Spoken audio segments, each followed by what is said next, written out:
right. I think we're good now. I think we should be good. And there we go.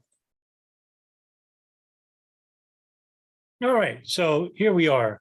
Now, I feel bad because one, I had to end the live stream because it didn't allow me to share the screen, and two, I needed to share the screen so you could see the congressional inquiry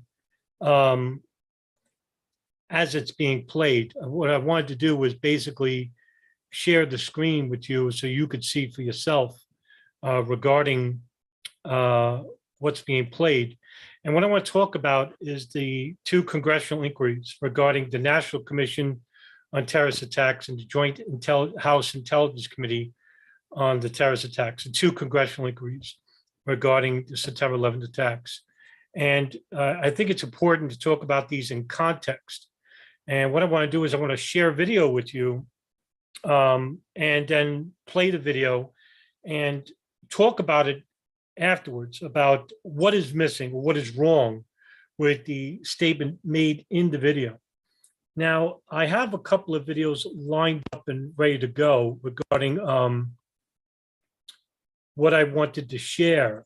So what I'm going to do is basically play some videos, and then we'll go from there. So the first one is from the Joint House Inquiry, and this is regarding a detailed analysis of Osama bin Laden threat report update, which wasn't updated since 1997. And so this is old information regarding bin Laden. And this is problem number one of many problems that we're going to see. So let's watch the video together and see what's going on. And I will indeed make myself just a little bit bigger, not too much. You don't need to see me. I'm not important. So here we go. This is the Joint House Inquiry. Okay, I think you were how long were you in the CTC? You were. I've been in 7.5 years. I mean, we've been told that there was a comprehensive analysis of UBL that was done in January 1997. Correct. Were you part of that analysis? Yes, I oversaw the completion of the project. Correct. Were you disturbed that the results of that analysis was not disseminated, particularly since the National Intelligence Estimate was not updated?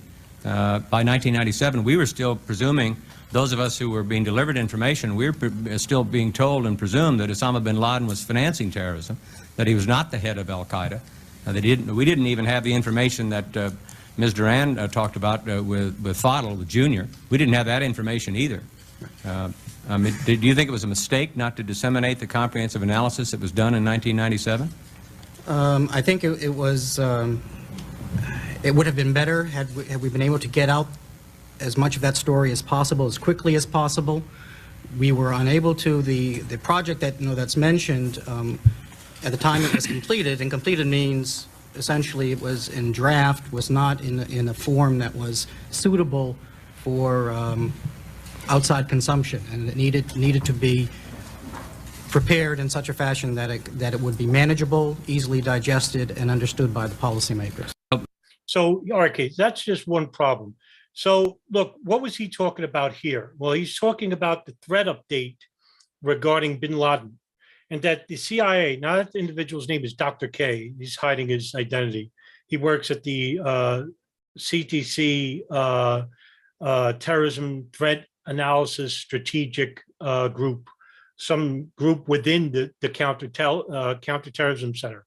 So they created a report of bin Laden in 1997, but it wasn't updated for the last 4 years, all the way leading up to the September 11, 2001 attacks.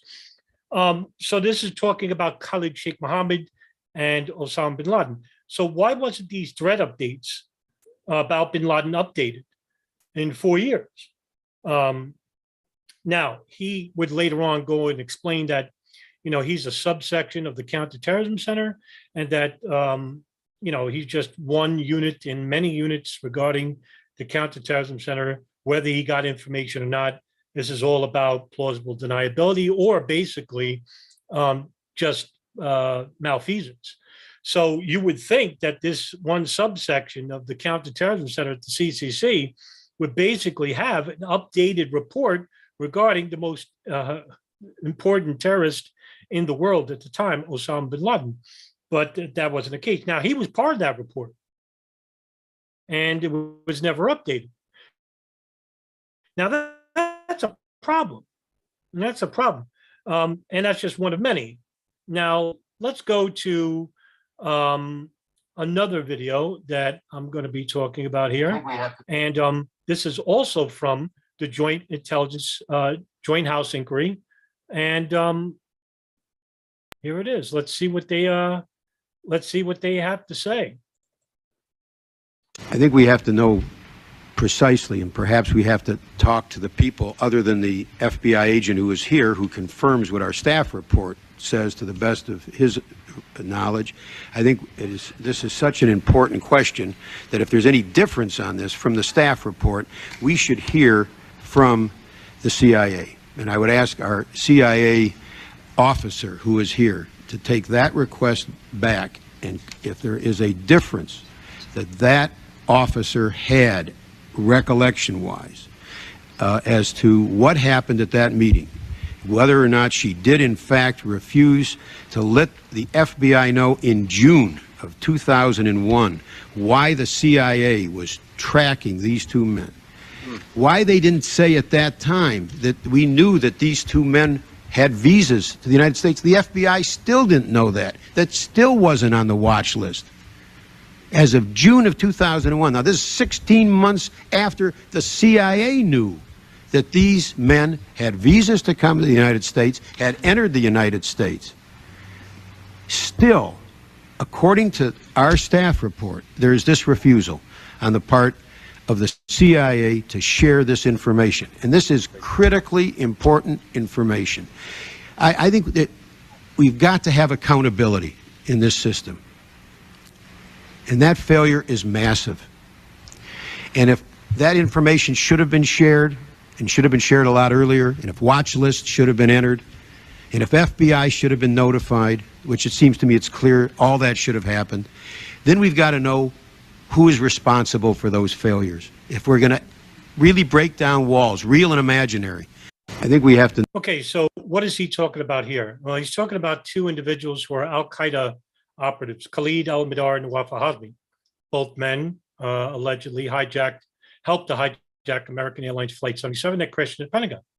So the CIA, Bin Laden Issue Station, which is another unit within the Counterterrorism Center, they collected information about Khalid al-Mihdhar and Nawaf al-Hazmi. And what they did was they found out that these men had visas, and that they found this out in January of 2000. But they never told the FBI about this. Now, the two men were coming inside the United States. So that would make it a federal matter, not a matter for the CIA. Now, that was the problem right there. So the CIA ain't going to tell you that, but that was the problem, is that they didn't want the FBI to start investigating Khalid al-Mihdhar and Nawaf al-Hazmi for whatever reason. Now, they later on gave a reason, and that they were trying to flip them, make them informants inside al-Qaeda. Now, I don't know why they would ask these two guys. They don't speak English. And according to the CIA, in their own reports with the National Commission on Terrorist Attacks and the Joint House Inquiry, as well as the Inspector General report, the CIA's own Inspector General report, they claimed that they didn't have enough Arab-speaking linguists and analysts in their staffs.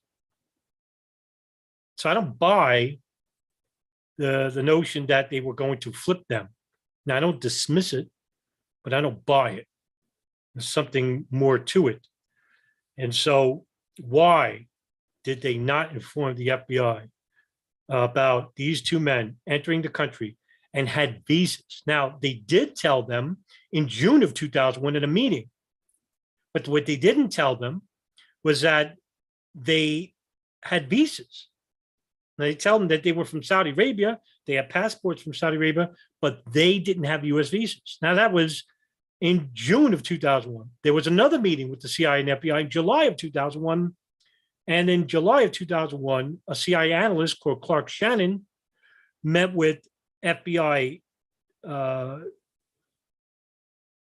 FBI agent named Steve Bongart and Dina Corsi at Washington, D.C., and then told them, hey, yeah, there's 2 al-Qaeda subjects inside the United States. We don't know where they are. And he showed them pictures.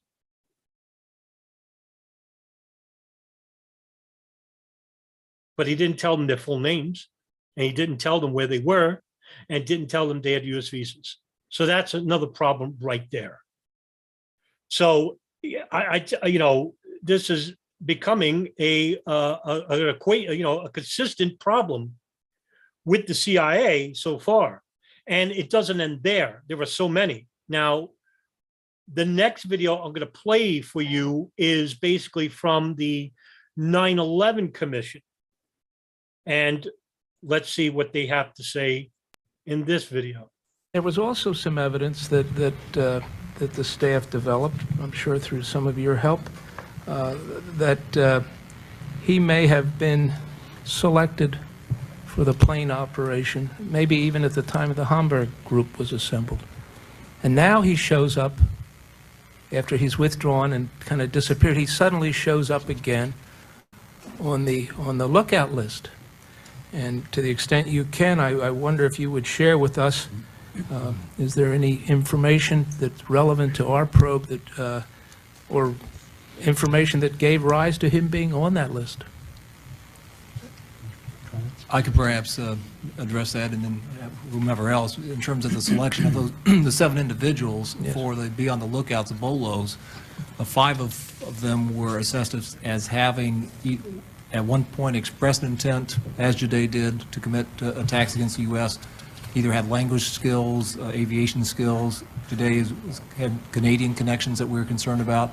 He's somebody we don't know where he is, along with Al-Shukri Juma, Jafar the pilot, Jafar Dayer, other individuals who we are concerned about. And so the idea, I believe, behind the Attorney General and Director's press conference was to, again, remind the people that we have ongoing threat information. These are individuals that we assess as being a threat to the United States, and if anybody has any information, to provide that. Congressman Hamilton asked in the morning session about al-Qaeda capabilities. And one way to think about capabilities is, for a terrorist organization, is operatives. And there are operatives who we cannot account for, who have the skills that John was talking about. And we have threat information that talks about plots where those skills would be useful. And so not only do you have the intent, but you can look out there and say there are capabilities that al-Qaeda still has on the loose that they can marry up to these threats. And I think that's what drives our concern on the particular threat that we're facing in the coming months. Okay, so what he's talking about there is that there was a terrorist by the name of Abdul Rauf Jadeh, who is a Canadian citizen who was found on videotapes swearing to be a shaheed or a martyr. And in this instance, the videos that were found is when the United States invaded Afghanistan in 2002 and destroyed a house that killed al-Qaeda military commander Mohammed Atef. And when they searched the rubble, they found these videotapes. And one videotape they found was Abdul Rauf Jadeh swearing to die as Shaheed, as a martyr, during, and in one such instance, it was going to be with the 9/11 attacks.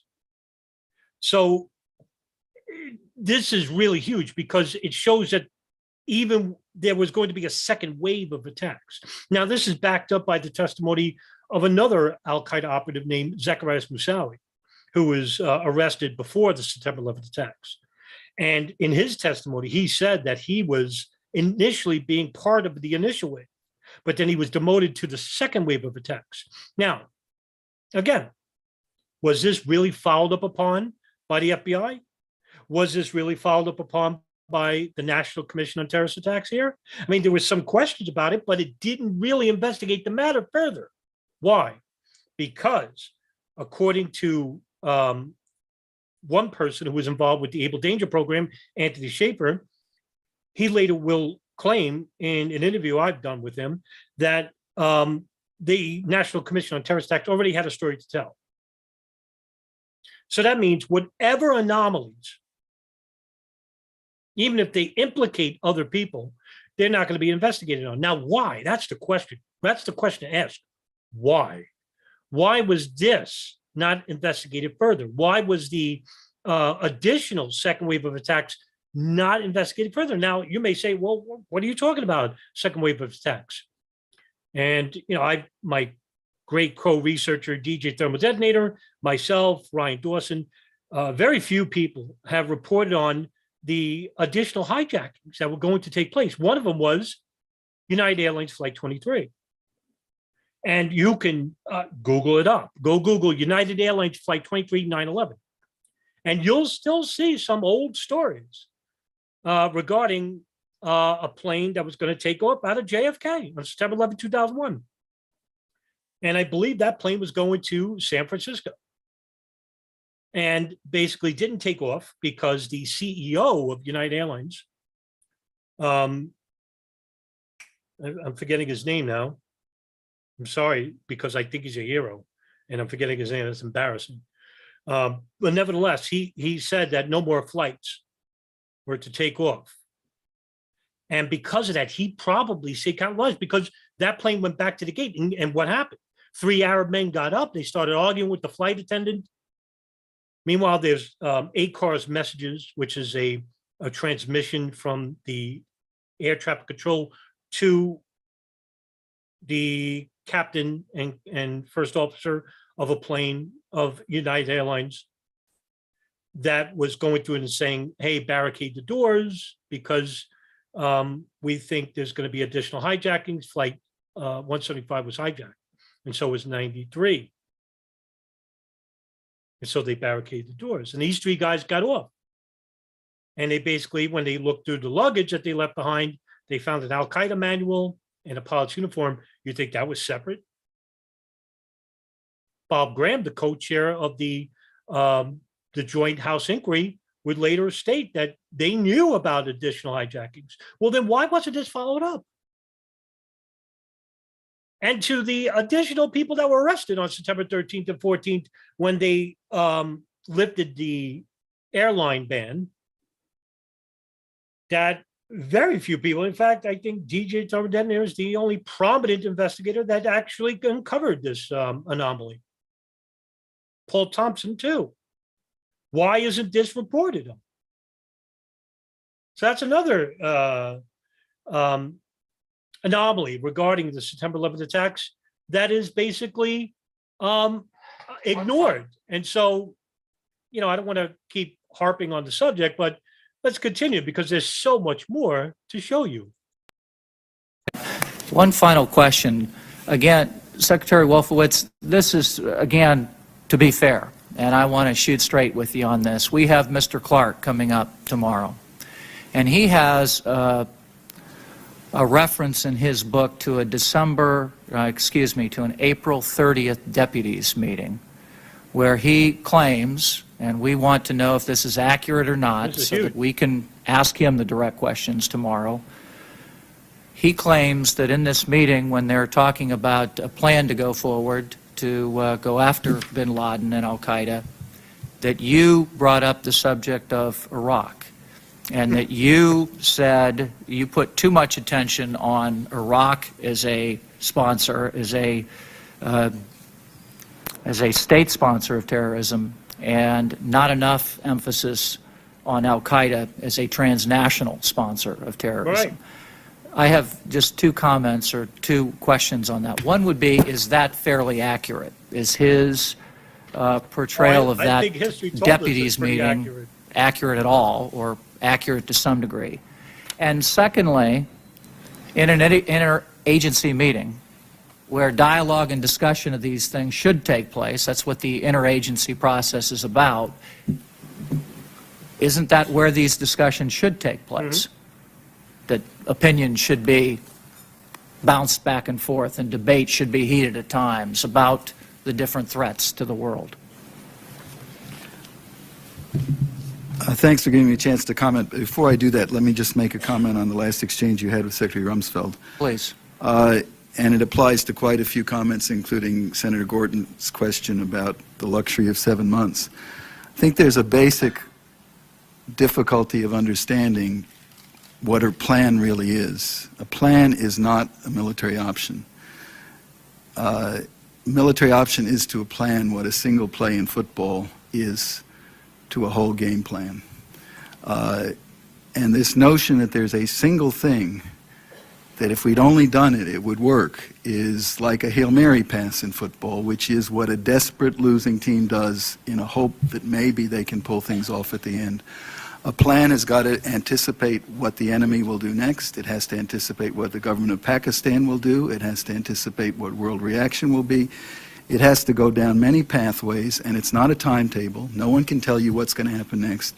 You have to be able to call plays and call audibles, and that's why to put a plan together in 7 months wasn't a long period of time. Even if we'd had everybody on board, it was actually rather fast. And I give you as an illustration, in 2002, in January, when the president said, okay, I want to see military options for Iraq, it wasn't until 9 months later, I believe, that he finally said, okay, I see that we have a military option against Iraq. And that still wasn't a plan, because that only allowed him to go to the United Nations and be prepared to use all necessary means. It wasn't a decision to use all necessary means, and General Franks' planning continued for another 5 or 6 months. So I think there's a failure to understand just how complex planning is. And we could get into this, but to Senator Gordon, I fail to understand how anything done in 2001 in Afghanistan would have prevented 9/11. Now, let's just end it right there because I could speak a little bit further on this. Now, of course, this is hindsight regarding what has already taken place, and that is the military invasion of Iraq. And of course, we all know that there was more concentration on Iraq than there was with Al-Qaeda. And look at that. Now that Richard Clark, who is the counterterrorism national security director under the Clinton and Bush's administrations, he basically would say in his own book, Against All Enemies, that the National Security Council, especially the Bush administration, those neocons in the Bush administration, they concentrated more on Iraq. Now that lines up with history. Why? Because back in the Clinton administration in 1998, 1999, what was created in 97? Well, the Project for New American Century, headed by Robert Kagan and William Kristol. And they created the center based upon the old precepts of what? The Paul Wolfowitz doctrine, which was, thankfully, to the New York Times, was leaked to the public about what these neocon warhawks were doing, even under the Clinton administration. They were hiding in the shadows of the Clinton administration. They weren't serving in the Clinton administration, but they were creating these plans. But in 97, when they created the Project for New American Century, they sent a letter to Clinton in 99 and stating in that letter, which was written by, it was signed by many people who are in the Project for New American Century, like Douglas Feith and Paul Wolfowitz, Robert Kagan, William Kristol, okay, that the Clinton administration should expand on the idea of invading Iraq because they were procuring chemical weapons, but he didn't budge. What happened? Well, Clinton came under a scandal. Whether that's directly linked or not, I couldn't tell you. But boy, is that a short timing. Very convenient. Bush administration comes in. And basically what happens? Well, they shift from the old Clinton policies. At least with Clinton, they had Richard Clark at the head of the table talking about Al-Qaeda. That wasn't the case in the Bush administration. Clark wasn't even invited to the principals meetings, where he would sit down with the leaders of the FBI, the NSA, the director of the National Director of Intelligence, and the leader of all the principals at the Pentagon, and the Secretary of Defense, National Security Advisor. No, Clark's not even there. Not even invited. And if he is invited, he's not given the primary chair to talk about Al-Qaeda and the threat. So now we have problems within the CIA about not updating or sharing information. Now we have the State Department under the Bush administration not giving Al-Qaeda any attention whatsoever, even though the flags were there in the mid-90s.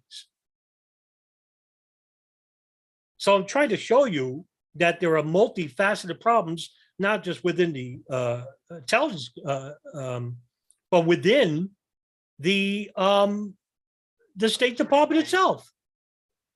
And so that another problem. So let's play another video. And this is from the 9/11 Commission. Let's see what I have to say. About the three occasions between December '98 and mid '99, I'm particularly trying to get a handle on who and why to say, well, it was our decision. There seemed to be really good intelligence, and it went for a period of days, and then suddenly it was aborted. So anything you can shed I light on? cannot distinguish that incident from the 2 or 3 other incidents where I would get information either from Mr. Clark or from Mr. Tennant that we had some opportunity, that we were watching this very, very carefully. Stay tuned. I would get then authorization from all of the principals and put the president on alert that something might be possible. In each of those cases, the director of the CIA would come back to me and say, I do not believe we have reliable enough intelligence to recommend going forward. And we did discuss it, as he said this morning. It was interactive. But there was never a situation in which we were presented information that bin Laden was here and we didn't take it because of civilian casualties or any other reason. The only other thing I would add is I've been told that a subsequent review of that episode suggests that bin Laden never was there. I don't know whether that's true or not. At the time, we were told the assessment was that there was not reliable information. Okay, so there's two different stories being told here, and this is the problem, again, between the intelligence community and the State Department, even under the Clinton administration. Now, through the historical record, there is evidence to show that the CIA had been tracking bin Laden all the way back even to the Sudan, even before that. But when they were in the Sudan, and this is, like I said, through the documented record, we had CIA analysts, including one legendary officer named Billy Waugh, who was monitoring bin Laden in his house in Khartoum, Sudan, and notices that when he was going to the mosque in the mornings on his daily routine, Billy Waugh would basically, act like a, just American tourist or whatever, jogging. And he noticed that he had a security detail around him. And he said, but it wasn't to the extent that it was that strict that he probably could have killed him. Now, he brought back these ideas to the Clinton administration and basically was shot down because for whatever reason. That's the thing, for whatever reason. Now, the CIA throughout the mid-90s would hold these, national security brief meetings and basically informed the Clinton administration, hey, we got him here, we have him here. And this is even when he relocated to Afghanistan in '96, that they could have probably conducted a drone strike. They brought up all these outlines, but it was rejected all the time because the intelligence, according to Sandy Berger, that's the national security advisor under the Clinton administration, he says, well, it really wasn't a pinpoint, wasn't very accurate. So who do we believe? Do we believe Sandy Berger? Remember Sandy Berger? Remember that story? He went to the National Archives and he took out the pages of the National Commission and basically stored them. Oh, I'm sorry, not the National Commission. He basically took out these pages from the security briefs and he stored them and he actually ate some of them, whatever, and he got arrested for it. He got in trouble for it. But what were those pages detailing? That's the thing. Well, I mean, I don't know who to trust. What a choice between Sandy Berger or like the CIA, for example. So another issue regarding the intelligence community, and this is from the Joint House Inquiry, and you probably could tell, I constantly play these clips by Carl Levin. And I even did a podcast episode dedicated to him because Carl Levin is the only commissioner on either the 9/11 Commission or the Joint House Inquiry that got that close.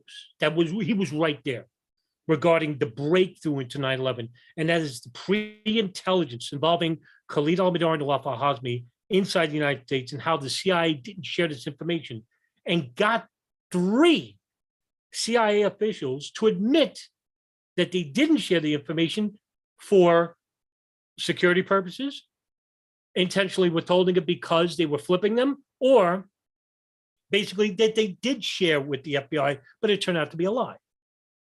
Well, let's see what he has to say here. On October 12th, 2000, bin Laden operatives attacked the USS Cole. The FBI, which investigated that attack, learned that a bin Laden follower, Khalid, was the principal planner of the Cole bombing, and the 2 other participants in the Cole conspiracy had delivered money to Khalid at the Malaysia meeting. Now, the FBI told the CIA about those facts. That information came from the FBI to the CIA. CIA went back, reviewed the facts that they had about the Malaysia meeting again. And as a result of that review, in January of 2001, the CIA determined that Khalid had actually been at the Malaysia meeting, and that Mihdhar and Hazmi, then they knew, you knew, had been involved with the planner of the Cole bombing. Actually been with the planner of the Cole bombing at the Malaysia meeting. CIA again failed to put either Hazmi or Mihdhar on the watch list, or to notify the FBI that Hazmi was in the United States. And my question is, do you know who was responsible for that failure? Sir, can I take you back on Sure. the facts for a moment? First of all, in terms of the identification of Khalid, actually it was the FBI who provided the information to us, because we were in a joint meeting at the time at a third country, because we were running a joint case with somebody who identified Khalid. Right here. And indeed, because this is hilarious. He is saying that the FBI provided that information to them. They knew about the information, and they knew since January of 2000. Fascinating. in January of 2001, the legal attaché from this third country writes messages to both our headquarters that after having been shown the Lying surveillance already. photos of Kuala Lumpur, he made an Lying. identification of Khalid. I think that's So at that point, sir, both the CIA and the FBI know that Mihdhar was in Committing perjury Malaysia, right here. and that in this time period, and that Khalid was in Malaysia at this time period as well. Now, that's irrelevant to my point.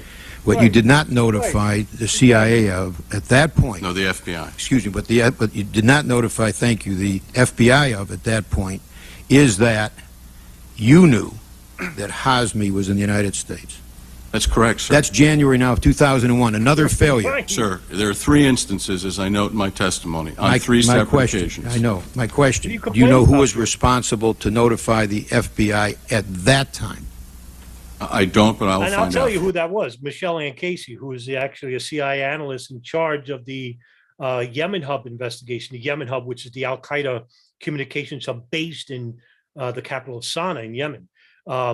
And she was in charge of she was the lead manager of investigating for the Counterterrorism Center in the CIA. And, here we have a huge intelligence lapse right here from the CIA, basically saying that the information about Khalid al-Mihdhar, Nawaf al-Hazmi, came from a terrorist named Khalid, who is Walid bin Attash, who's currently in Guantanamo. And he was also connected to the Cole bombing. But the information, now this is huge because the information is coming from the CIA's own investigation into the Yemen Hub, which was also being monitored by the NSA. And the NSA is the biggest agency of all because they're listening to the phone calls of the Yemen Hub and bin Laden's satellite phone. So they heard everything. Now, the CIA knew about Khalid al-Mihdhar and Nawaf al-Hazmi because they were going to a high-level summit in Malaysia of leading al-Qaeda and terrorist-affiliated groups. Now, at least, like Carl Levin said, at least the CIA informed the FBI about that because, hey, listen, we can get information from them that'll be helpful for us, but we're not going to share anything with them in the process, right? You would think everybody would be on the same page, but they're not. And this is the point. And Carl Levin is so big in these inquiries. I mean, he's the only one that got so close to breaking it. And yet nobody talks about it. I mean, just it's huge. And right here, I'm showing you where the CIA's lying. I mean, George Tenet is basically lying. That's not the first time. I played multiple clips. Oh, we didn't read the cable. We informed the FBI about Khalid al-Mihdhar. No, they didn't. They lied. So right there, huge. And yeah, and let's continue down that road because this, I mean, right here is the precipice of the 9/11 investigation is right here. So let's keep going.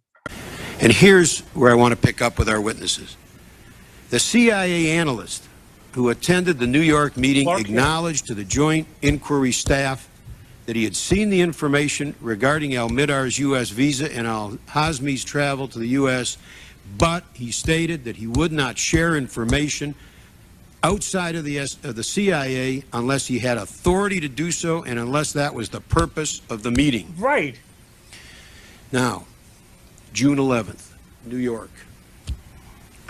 Now we've got the FBI asking the CIA, would you tell us why you're following these two guys? And according to the CIA analyst, to our staff, unbelievable, that information was denied. Why? Because no authority to do so, unless that's the purpose of the meeting. Unbelievable. So I'll ask our CIA officer, as far as you know, is our staff report correct? I would... The guy speaking is Tom Wilshire. He is the deputy chief of Bin Laden Issue Station, Alex Station. He's second in command. Richard Blee is the chief of Alex Station. He's the second in command. He's hidden behind a partition. The whole staff report? No. What I read to you. Could I just limit my comment to the June 11th meeting for right now? Just on that. Okay. Is that correct, what I just read? I would, first of all, I would distinguish between one CIA officer saying, I don't feel comfortable with sharing this information with a particular FBI individual from the entire corporate body of the CIA and its policy. The second thing I would say is that the CIA officer was there. Just ask you if this happened. Not exactly that way. Okay, so you know what? Yeah, he doesn't want to say because it basically would look bad on the CIA. Now, what are they talking about? Well, they're talking about the CIA analyst who met with the FBI in Washington, D.C. in June 11, 2001. The CIA analyst is Clark Shannon. And he goes and meets with Steve Bongart and Dina Corsi at headquarters in Washington, D.C. And that's the FBI.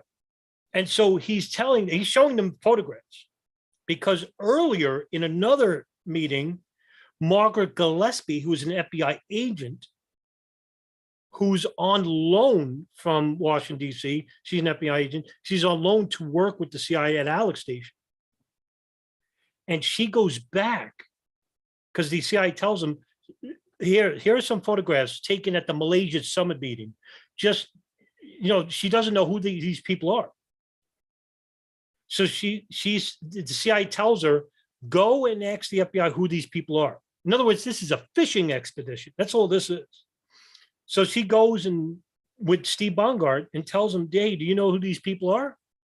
And they have no idea. Who are these people? They only think about the fucking meeting, right? So, here they are. They're looking at the pictures. I mean, they tentatively know about the meeting. They don't know the details. They didn't know the CIA took pictures. They don't know where these pictures are coming from. They don't know who these people are. And so now they're angry at Margaret Gillespie saying, hey, how did you not know? You're right there at the epicenter of the CIA. So now they don't trust her.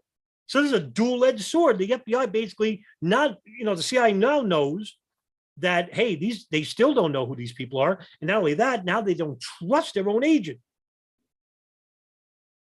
So Clark Shannon meets with the FBI, Steve Bongard, June 11th, shows him the photographs.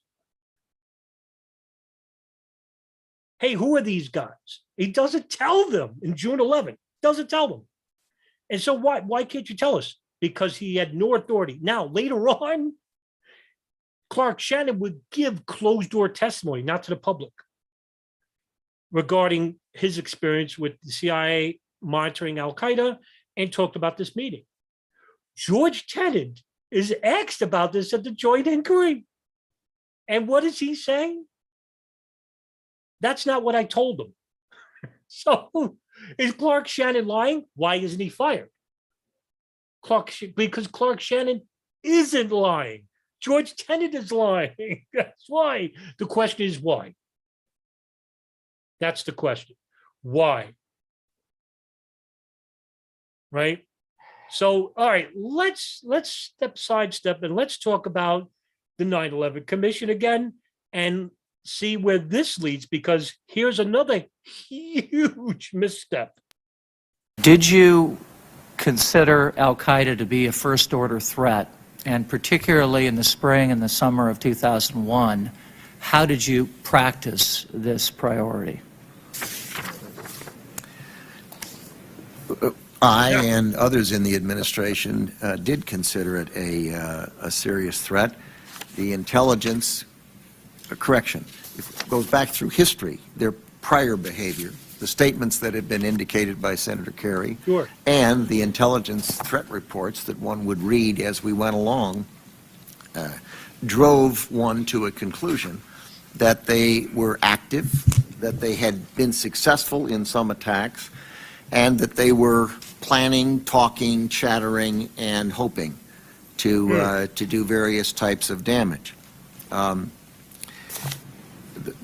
I tried in my remarks to lay out how we addressed the concern.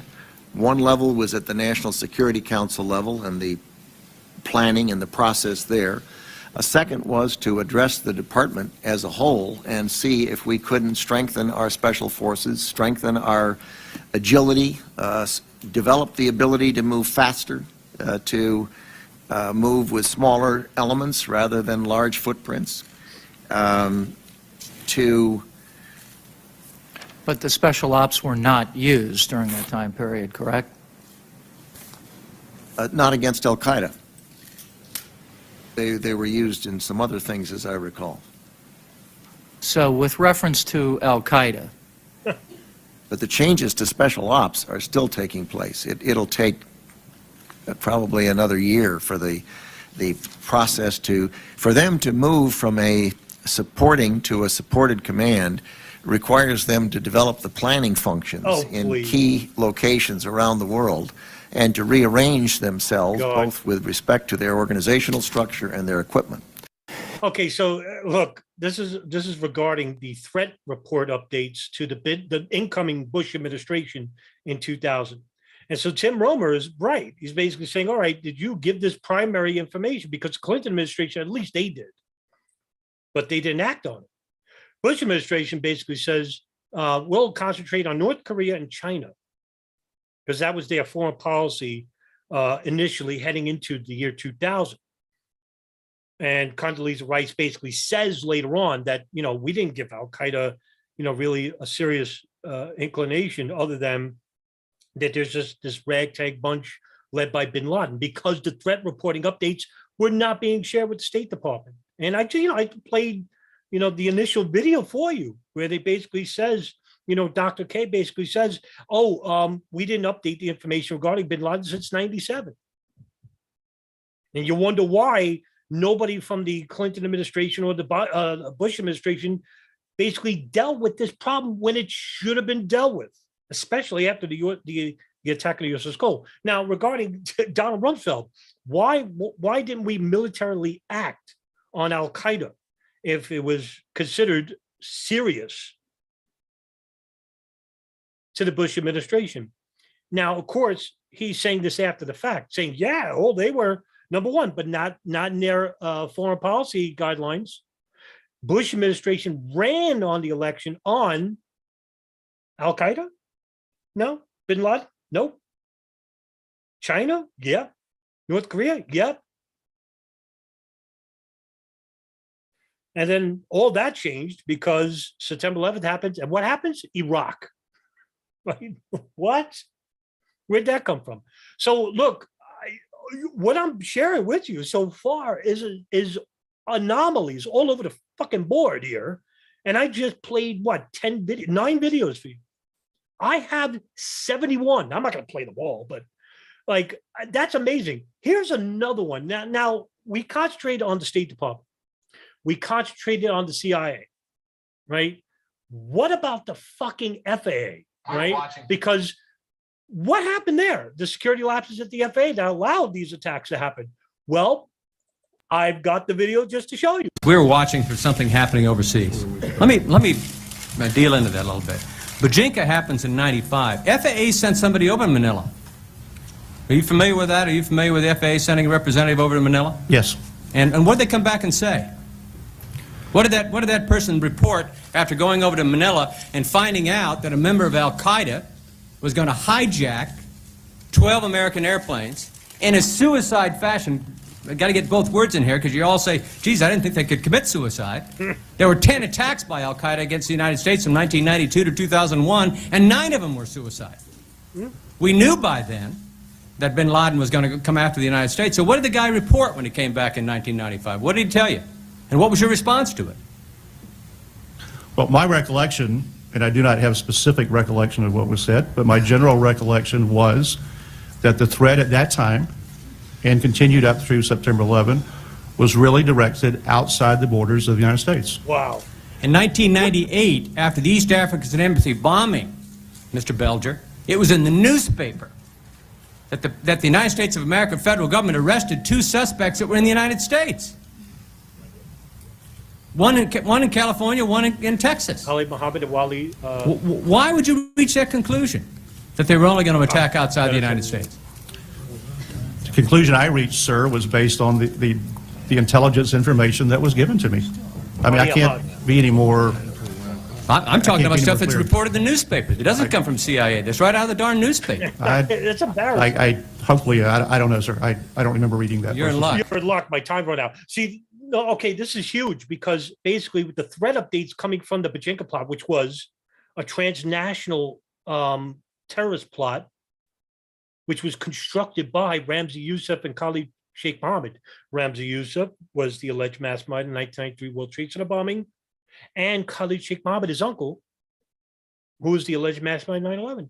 Okay, so they made up this plot to bomb 12 airliners. But later on, when they captured one of the associates involved with the Bajinka plot, Abdul Hakim Murad, Philippines, because this happened in the Philippines. Philippines interrogated Murad after torturing the living crap out of him, but then afterwards, the lead investigator, Rodolfo Mendoza, was going to offer him a hamburger, and he basically cracked under an act of kindness and said, yeah, we were going to, the preparations were for a transnational plot that involved the bombing of 12 airlines. But that's not the real conspiracy. The conspiracy that Bob Kerry was talking about here is the second wave of the second part of that operation was that there were going to be 10 airliners that were going to be hijacked on top of this and crashing everywhere in the intercontinental United States. The Golden Gate Bridge was one. A nuclear facility was another.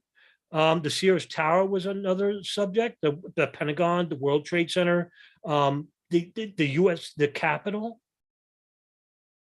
They were going to crash planes in all these directions. This is where 9/11 came from, the Bajinka plot. So this information was shared with the FBI and also shared with Immigration, the INS, and the FAA. And look, the FAA doesn't, oh, well, we don't know specifics.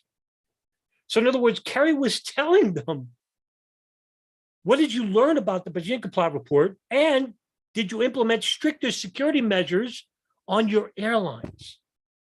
And what did Monty Belger, the acting manager, the acting director of the FAA say? Oh, well, we thought it was going to pertain to outside the United States. That's not the case, because the newspaper that they're talking about is the fucking Guardian of all things, a UK publishing newspaper. When they reported on the trial of Ali Muhammad and Wadi al-Hajj, those two men that Bob Kerry said were arrested inside the United States. And they basically talked about the Bajinka plot at some extent.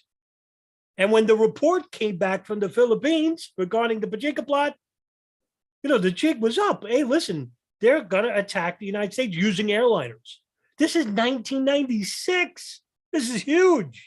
5 years before 9/11 attacks, nobody gave it any attention. All right, now what about fucking NORAD? Because, hey, listen, we covered all these grounds. Well, let's see what they have to say. My next question, it might not be the entire answer, but it would be a start.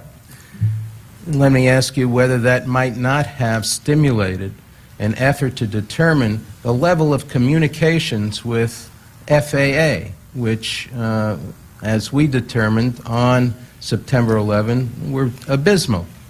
Would that not have also stimulated you? Had you thought about the information, had you received it? Unreal. About an internal threat involving the United States airspace, involving the hijacking of commercial airliners by a suicide hijack? Certainly possible, and you just can't take hypothetical situations and say what you would have done in hindsight. I mean, obviously we got pretty good hindsight at this point. The communications between the FAA and NORAD were specifically designed for the hijacking scenario, but a hijacking scenario where NORAD's role was to track the aircraft, if it crashed, to report the crash site, but certainly not to take, it was not, the understandings and the policy at the time was not that these were hostile aircraft, other than the fact they'd been hijacked. So it was to track that and help the FAA track that, and those were the rules that were standing at the time. Unreal. If we'd had definitive information, I think we would have probably taken steps to. So now NORAD is basically saying, hey, listen, we didn't get the information about hostile aircraft being used as weapons. Either they didn't get the information or they're lying. Basically lying. So I couldn't tell you which, either way, it's 50-50, right? So this is what they want you to believe. They want you to be in the state of belief, because you could believe one way or the other. The one thing they don't want the public to be in is a state of knowledge, information, a yes or a no, because we can act on it and we know, right? So as long as you don't know what's happening, or you could believe whatever you want, you're in a state of paralysis. So this is huge, because now NORAD is basically saying, hey, listen, we didn't get any threat updates about hijacking aircraft and using it inside the United States as the weapon itself. Now, that's the Pentagon for you. You're telling me they didn't get the Bajinka report updates? You're telling me that none of the threat updates from the CIA, the NSA, who were listening in to phone calls of Al-Qaeda in Yemen and the Bin Laden satellite phone? Hey, listen, here are some threat report updates for you regarding Bin Laden and their goals to hijack the aircraft and use them as the weapon. NORAD basically is using the old threat updates of like, hey, they're just traditional hijackings. But that's not the case here. So it's either plausible deniability or there's something else going on here that we don't know about. And I'll end it with probably one of my favorite clips, and it's infamous in its own right, regarding the information of Khalid al-Mihdhar and Nawaf al-Hazmi inside the United States. Two known al-Qaeda subjects inside the United States coming from an al-Qaeda summit monitored by the NSA and the CIA. This is what they had to say. This is the CIA, by the way. I was not notified of the fact that an al-Qaeda operative now was known in March of the year 2000 to have entered the United States. Why was the CIA? Why did the CIA not specifically notify the CIA? That's my question. The FBI. Sir, if we weren't aware of it, when it came in the headquarters, we couldn't have notified it. Nobody read that cable in the March timeframe. So that the cable that said that Hazmi had entered the United States came to your headquarters, nobody read it. Yes, sir, it was an information-only cable from the field. Nobody read that information-only cable. Should it have been read? Yes, of course, in hindsight. And should it have been read at the time? Of course it should have been read. All right, my question is, do you know who should have read it? I don't know that, sir. Yeah, I'll tell you who read it first. It was Charles Wilshire, the deputy chief of Alex Station, and then Michelle Ann Casey. She's the head of the Yemen hub. And the third person to read it was Doug Miller, an FBI agent out of New York who's tax on loan to the CIA's Alex Station. And he wrote a cable saying, hey, wait a minute, I just saw a cable come in that Khalid al-Mihdhar and Nawaf al-Hazmi, known al-Qaeda subjects, known, right? Hey, they got visas. They're coming to the United States. And because it's CIA information, they had to get permission to share it. And they said, no, you don't share it. And, you know, we got to ask the fucking question. Why? This is it right here. If you want to break the case of 9/11, let's start right here. Right. I mean, I don't know why it took 22 fucking years to do this. This is amazing criminality here, but nobody talks about it. And that's the problem. This is the reason why I do videos like this and why I keep harping on the subject and why I specify the CIA and the joint inquiry regarding the NSA. Hey, the National Commission and the Joint House Inquiry, was everything wrong about those reports? No. Was everything right about those reports? No. There was a ton missing. There was so much missing. They didn't report on the additional hijackings. They didn't investigate that. They didn't investigate the Israeli intelligence rings that were inside the United States.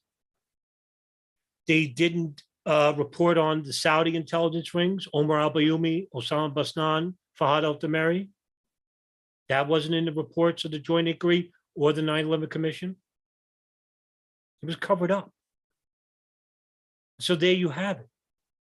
And there's your crime of 9/11. It's not that the 9/11 Commission or that the Joint House Inquiry or the Pent Bomb report from the FBI or Operation Encore, which, by the way, I'm still reading those files.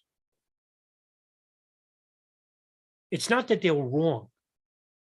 It's what they got missing. And in order to do that, you must do your due diligence and report on this, investigate this on your own, and come to your conclusions. And those conclusions have to be without bias. Because if you're reporting on bias, you're only looking at information that agrees with that worldview. And you're no longer an investigator. You're a hobbyist. Or you're just like the federal government. You're unwittingly doing the service of the government by procuring information which is leading to fringe conspiracies that basically cover up the anomalies I just showed you here today. And I'm not the only one. I'm at Special, Ryan Dawson, DJ Thurman Detonator, Robbie Martin, Kevin Fenton, Paul Thompson, John Gold, You know, the new kids like Sean Russell and Darren Harvey and Project for New American Century. Thank goodness for them. You know, reporting on this all the time. But there's very few of us, and, you know, 9/11 is becoming an afterthought. That's my worry. And I don't blame it because, we got bigger problems, but everything that's happening after 9/11 is a ripple effect of 9/11, believe it or not. And it basically could be traced back to it. So I'm going to end the video from here because really nothing more can be said from what I showed you. And I only played, 10, 11 videos. I have over 70 of those clips. And you can look for them yourself. Now I'm uploading a lot of those clips on YouTube and Odyssey, but you could look at those clips. You could look at the commission yourself and join House Inquiry and see for yourself what wasn't talked about and what was covered up. So thanks for coming, guys. All right. And